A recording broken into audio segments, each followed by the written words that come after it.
Bom, obrigado, então. Bom, a gente começou lá no GGN a acompanhar essa questão da cooperação internacional no dia em que o procurador-geral Rodrigo Janot foi para Nova York, chefiando uma equipe da Lava Jato, para levar elementos para o Departamento de Justiça dos Estados Unidos. Nós temos lá um grande colunista, lá, o André Araújo, conhece muito o direito americano, a diplomacia americana, falou, mas não tem lógica, tinha que ir à AGU para defender a Petrobras. A Petrobras, como é que vai levar a coisa para instrumentalizar uma ação contra a Petrobras? Então aquilo chamou atenção. Na época, você tinha saídas para a questão da Petrobras. Se podia ter tido acertos em nível de governo entre a Dilma e Obama, duas figuras que tinham afinidade. Havia na diplomacia internacional elementos para isso, mas digamos que nós tínhamos um governo desaparelhado em relação a essas armadilhas que vinham pela frente aí. Na época, eu mandei um e-mail para a Procuradoria para entender a razão dessa saída, uma resposta meio frouxa. Um mês depois, explode o caso da Eletronorte, da Nuclebras. E, para mim, foi muito... Eu acompanhei, foi mencionado aqui a questão do enriquecimento de urânio. Eu acho que fui o primeiro jornalista a escrever sobre isso lá atrás. Lá é um feito extraordinário da Marinha, né? Durante décadas, aí, desenvolvendo uma tecnologia excepcional, com poucos recursos e tudo. E quando eles vieram com a denúncia do caso Eletronorte, nós investigamos onde que o Janot tinha estado lá nos Estados Unidos. Ele esteve em Washington com uma funcionária do Departamento de Justiça que até um ano antes trabalhava para o setor, no escritório de advocacia que servia o setor eletronuclear norte-americano. Eu até mandei um e-mail para um dos responsáveis pela viagem. Eu falei, mas vocês trouxeram informações lá para inviabilizar o programa nuclear brasileiro. E a resposta foi a seguinte: posso garantir que não saímos daqui com essa intenção. Ou seja, voltaram. Então, a partir daquele momento, a gente começou a acompanhar muito o que estava acontecendo com a cooperação internacional, entender que fenômeno que era esse. Uma conversa que me dou bem com um dos responsáveis lá. Ele falava, olha, aqui no Ministério Público tem direita e esquerda, mas não tem pessoas não patriotas aqui. Eu falei, bom, não tem pessoas não patriotas, mas que estão assumindo atitudes claramente anti-interesse nacional. Então, o que está por trás disso? E de lá para cá, a gente vem fuçando nessa questão da cooperação internacional para tentar entender o que leva uma corporação de procuradores, não apenas... Aliás, só vou fazer uma ressalva aí. Aquele caso da fundação não é para o Ministério Público. É bom a gente separar o que é Lava Jato, o que é Ministério Público, embora a Lava Jato, até uma semana atrás, fosse mais forte que o Ministério Público. O Ministério Público ele é mais amplo. Então, o problema todo reside na Lava Jato, especificamente na Lava Jato do Paraná, mas com alguns desdobramentos aqui no Rio de Janeiro também. Mas a grande dúvida é assim, o que leva, e o que levou procuradores do mundo inteiro aí a participar dessa cooperação internacional a ponto de deixar para segundo plano interesses nacionais, a ponto de se envolver em questões político-partidárias, não apenas aqui. Nós tivemos o caso de Portugal, com o José Sócrates, lá ficou um ano preso, um ano com o Ministério Público vazando diariamente informações para os grupos de mídia, e depois de um ano não tinha uma denúncia formada contra ele. O Sócrates foi o que criticou o Sérgio Moro lá, em Portugal agora, provocando uma resposta grosseira do Sérgio Moro. O Sérgio Moro, você pega uma pessoa assim, desse tamaninho, coloca uma lâmpada aqui, a sombra fica enorme, né? Mas quando você coloca no centro dos acontecimentos, você vê que é uma pessoa sem dimensão.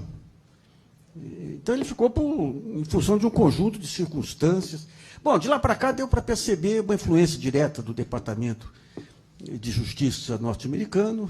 Algum tempo atrás, nós mapeamos aí estava na Wikileaks, um seminário feito em São Paulo, com 50 procuradores e juízes de vários lugares, bancado pelo Departamento de Justiça. A imprensa faz um carnaval quando você tem um encontro de juízes que tem um patrocínio aí de uma empresa qualquer. Aí é o próprio Departamento de Justiça que bancou esse encontro, e desse encontro saiu a sugestão de montar um plano piloto para, na prática, acostumar os brasileiros, a justiça brasileira, com os padrões norte-americanos, e esse plano piloto ia ficar ou em São Paulo, ou Campo Grande, ou Curitiba. E o que consistiria o plano piloto? Fazer um acordo informal, alimentar de informações, e mais à frente formalizar o acordo para poder trazer as informações para o processo. É isso que explica por que um caso de corrupção que começa em Brasília, tem personagem do Rio de Janeiro, vai para o Paraná. Bom, em cima de tudo isso, eu fiz aqui um pequeno resumo, só para tentar entender o que foi essa lógica da cooperação internacional e dessa adesão de ministérios públicos em todos os lugares. E daí você vai juntando as peças. Eu não sei se é meu viso de jornalista econômico aí, mas sempre tem que ter uma lógica econômica explicando. Assim como as milícias, você tem uma lógica econômica, assim como o Comando Vermelho, PCC, tem uma lógica econômica, daí você vai chegar numa lógica econômica que está em torno da indústria do compliance. Não repare na apresentação que eu fiz no iPad aqui na viagem, deve estar meio... Dá para enxergar? Isso aqui são os eventos que levam, digamos, a essa era do Ministério Público e da repressão. Né? Nós tivemos a lei Sarbanes-Oxley nos Estados Unidos, que, em função dos grandes escândalos corporativos, lá, uma lei muito rigorosa para prevenir escândalos corporativos, tivemos simultaneamente o 11 de setembro. O 11 de setembro traz a ideia de que você precisava ter uma cooperação internacional para combater o terrorismo e as grandes organizações criminosas internacionais. Então, você tem duas ações que caminham simultaneamente nos Estados Unidos. Do lado do Departamento de Estado, a criação do DHS, que é logo depois, 2003. O DHS, que é o Gabinete de Segurança Interna, lá, que passa a juntar todos, a consolidar todos os setores que trabalhavam na luta contra o terror ou na espionagem eletrônica. Então, entra alguns departamentos da CIA no meio, entra a FBI, entra o NSA. E é interessante que a primeira parceria que eles têm no Brasil é no caso Banestado, onde você tem na outra ponta, na tríplice fronteira, dois personagens centrais para você entender toda essa novela, que é o Sérgio Moro e o seu compadre, não sei se é compadre, só amigo íntimo, Gebran.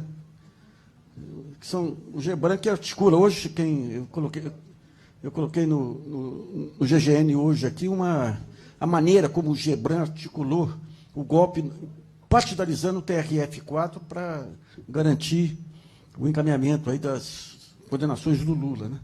Então, digamos, e é interessante, vou te falar, viu, o diabo é sábio por ser velho, né?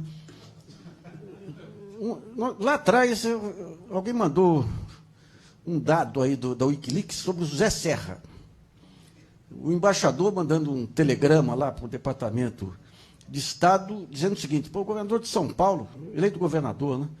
Ele está insistindo muito, quer conhecer DHS, ele não quer recurso, não quer nada, ele quer só contato e treinamento, porque tem ameaça de bomba no metrô de São Paulo. Olha, eu falei, mas o que será que o Serra queria com isso? Daí você vai investigar, na operação Banestado, o DHS colaborou estreitamente com procuradores e delegados e identificaram uma remessa do Serra para um banco norte-americano, que foi abafado e tudo. Então, o Serra, desde lá de trás, sabia que tinha que ter uma aproximação aí com o DHS. Né? Então, do lado do Departamento de Estado, vem o DHS, que faz o meio-campo aí com o Ministério Público e outros. E do lado do Departamento de Justiça, você tem aquela seção de integridade pública que surge também, que ganha expressão a partir de 2002 e 2003, para investigar crimes contra a administração pública e para ser blindada contra interferências políticas, ela passa a ter uma rede de proteção feita pelo próprio Departamento de Justiça. É ali nessa sessão que a Lava Jato vai aprender todo o seu know-how. Todo o know-how vem dali. Pessoal, você tem um livro que saiu recentemente sobre um dos procuradores lá, que levou um senador ao suicídio, uma perseguição implacável. Não chegou, o senador morreu, desculpe, ele morreu num acidente de avião, antes de ser inocentado. Mas foi uma campanha miserável em cima do senador, e qual foi o argumento que eles usavam para pegar o senador? Ele tinha uma cabana num local, e essa cabana passou por reformas. E essas reformas, eles pegaram o sujeito que vendeu lá, que fez a reforma, e fizeram uma delação premiada com o sujeito. Era uma prensa no sujeito, e o sujeito falou, não, o senador tinha declarado um custo de $80 mil. E o sujeito falou, não, essa reforma não sai por menos de $160 mil.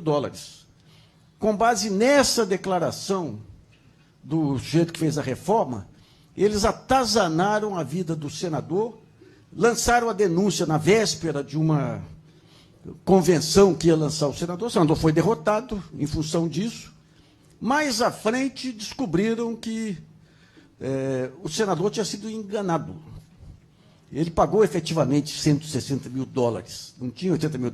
O sujeito passou a perna nele, ou seja, o senador foi enganado, pagou a mais do que o orçamento que tinha sido feito, e ainda foi acusado de lavagem de dinheiro. Mas daí os métodos dessa sessão, elas foram passados integralmente para a Lava Jato. A delação premiada, a prisão com escândalos chamando a mídia, tudo isso que nós vimos aí, os acordos induzindo as pessoas suspeitas aí a darem a narrativa que interessava as investigações, vem tudo daí. Então nós tivemos ali 2 pontos que, com esse avanço, digamos, dos abusos aí para crimes corporativos e crimes contra o Estado, você tem aquela lei anticorrupção da OCDE, que é de 97, mas que passa a ser empregada aí para trazer para a jurisdição norte-americana crimes cometidos em qualquer parte do mundo em que tivesse passado em algum momento por um banco norte-americano. Aí entra a parte geopolítica mesmo. Nós publicamos, alguns anos atrás, um estudo de um economista francês, dizendo que apenas com essa lei, a França tinha perdido negócios no valor de 300 milhões de euros. Porque com a crise que você teve no sistema bancário norte-americano, BNP e outros surgiam como os grandes bancos. E qual a fase de crescimento dos bancos? É financiar as empresas nacionais nas suas investidas sobre outros mercados. África, Ásia e tudo, aqueles mercados ainda em disputa, né? Mas com o receio dessa legislação, eles acabavam não entrando nesses mercados. E daí surge o grande fator que junta tudo, que é a indústria do compliance, que são esses programas de adaptar a empresa para evitar a corrupção, que envolve os grandes escritórios de advocacia globais, aqueles que estavam se globalizando. Ou seja, nós tivemos uma fase de globalização que vinham as empresas industriais norte-americanas conduzindo. Quando você tem lá atrás Ford, a própria IBM. Nessa fase atual da globalização, foram os escritórios de advocacia que passaram a montar essas redes internacionais. E daí você passa a ter, digamos, o link que junta todos os procuradores. Se eu entro nesse jogo, e daí entra o Departamento de Justiça, criando regras cada vez mais complexas e dando ao procurador um poder de arbítrio total. Por exemplo, um programa de compliance, eu tenho que ver 500 itens de uma empresa. Quem vai dizer se está adequado ou não dentro de um processo e tudo é o procurador. Então, você vê o poder que o procurador se viu, em qualquer parte, se viu possuído nesse período. Então, é isso que explica por quê. Veja bem, vamos pegar um jeito medíocre, que nem o próprio Rodrigo Janot. Eu estou usando, digamos, a avaliação que o Ministério Público tinha dele. Ele nunca teve destaque, ele era o sujeito que era o tarefeiro dentro do Ministério Público. Ele passa a fazer parte do Conselho do Atlantic Council, que é uma das maiores firmas, os maiores grupos de lobby que tem nos Estados Unidos. Então, o procurador que entrasse nesse jogo, ele passava a ter uma rede de relações globais aí com esses escritórios de advocacia, passava a ser influente e poderoso a ponto de ser cobiçado aí pelos lobistas e tinha um mercado de trabalho futuro. Nós publicamos vários. Os últimos xadrez que eu fiz, eu peguei, por exemplo, um evento que teve de compliance. Você pega as duas figuras, em 2015, você pega as duas figuras do Departamento de Justiça que participaram desse evento. Quando você vai investigar onde eles estão agora, em grandes escritórios de advocacia. Só para dar alguns exemplos, bem, isso aqui é o Janot do Atlantic Council. Tem um vídeo que nós temos lá no GGN, do Kenneth Blanco, que é um sujeito do Departamento de Justiça, dizendo como foi montada a Lava Jato, mostrando tudo, mandamos as informações, assim, assado. E nesse evento, o lobista-mor, que é o presidente do Atlantic Council, agradecendo o bom contato que eles têm com procuradores gerais de vários lugares.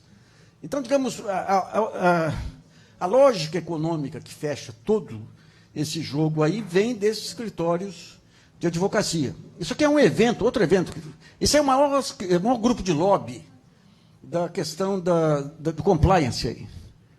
Quem faz parte desse conselho, além da superlobista Ellen Grace, ex-ministra do Supremo, quando vocês falam em ter investigação mais adiante, tem que pegar a Ellen Grace. O que ela fez com Petrobras e Eletrobras é escandaloso.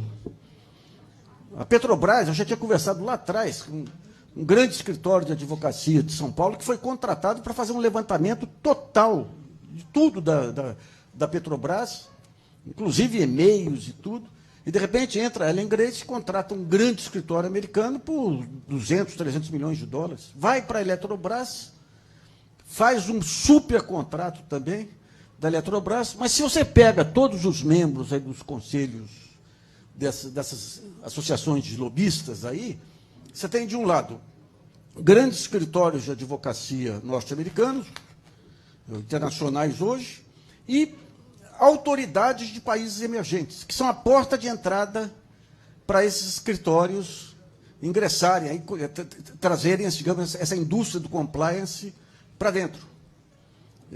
E, olha, não estou dizendo que são corruptos assim, por dinheiro, não é isso, não é só isso.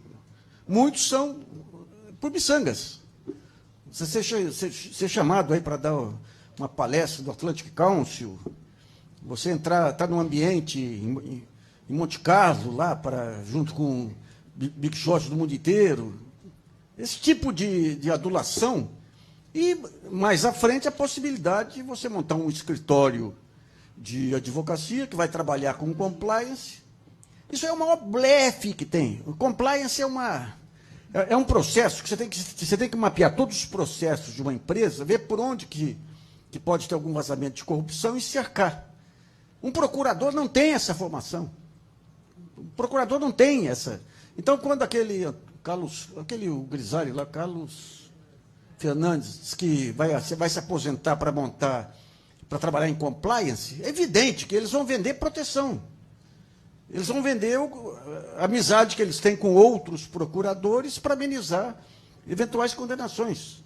Quando você pega, vamos pegar aqui, isso aqui são dois. Essa aqui era alto cargo, a Sung, que fazia parte dessa associação, hoje está na Píncola, um grande escritório de advocacia. Mas, bom, ali é a Ellen Grace aí que...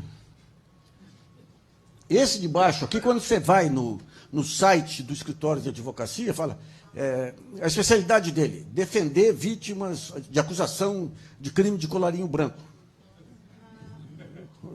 Então, dizer que um procurador, pelo fato dele ter feito uma denúncia, ele está habilitado a montar um compliance, é blefe.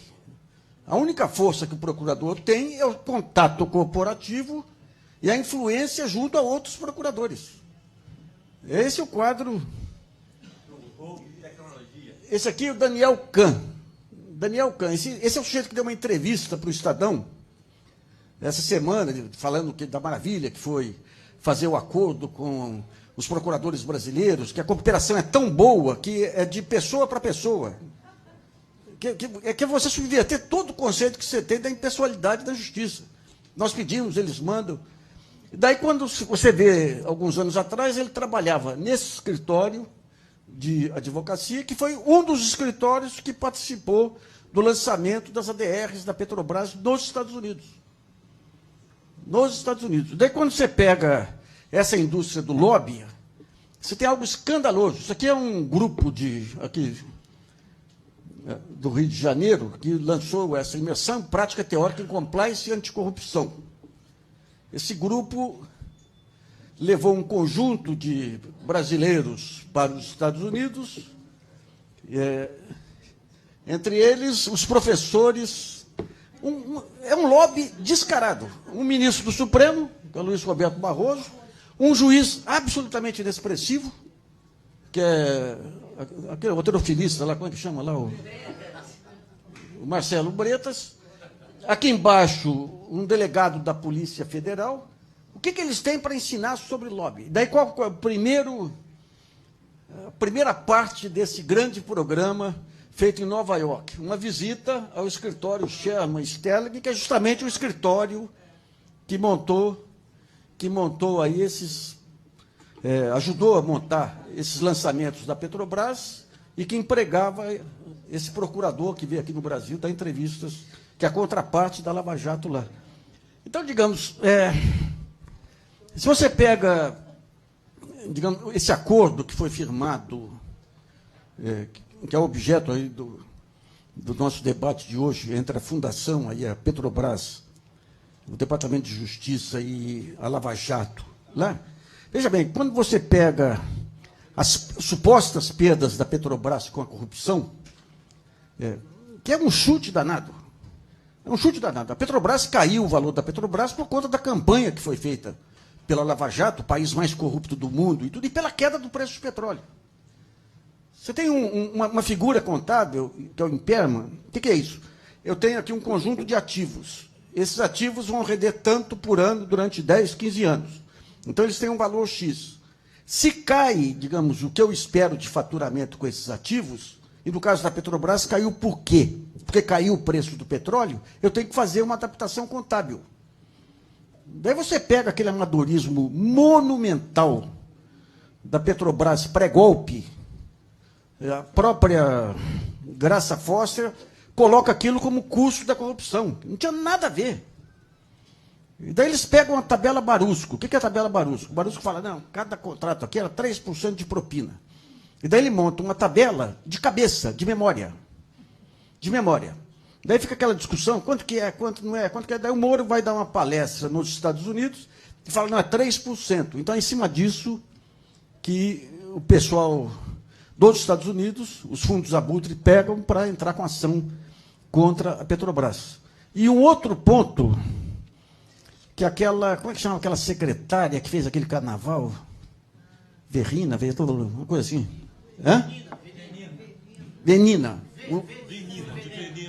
O depoimento dela, ela entrou, uma coisa que para ser investigada também, você tem uma figura dentro das ações lá internas americanas, que é o sujeito que traz uma contribuição fundamental para aquela ação, então ele tem direito a um percentual. E o depoimento dela foi fundamental dentro da marmelada que se montou lá para haver essa condenação da Petrobras e daí sair com esse acordo. Com tudo isso, com todos esses ambus, esses cálculos, você nem sabia se a propina... Se você pegar propina, por que a propina... Você tinha um departamento da Petrobras que nunca foi colocado em dúvida, que é o pessoal que fazia avaliação de custo de projetos. Então, dentro daquele limite dado por esse pessoal, que você tinha a cartelização e as propinas. Então, muito provavelmente, a corrupção saía da margem de lucro da empreiteira que fazia a obra. É uma discussão, mas tudo isso foi deixado de lado por conta desse acordo. E com todos esses cálculos, o valor que se chegava da tal corrupção na Petrobras era 950 milhões de dólares. Por que se pagou 3 milhões? Daí entra um ponto.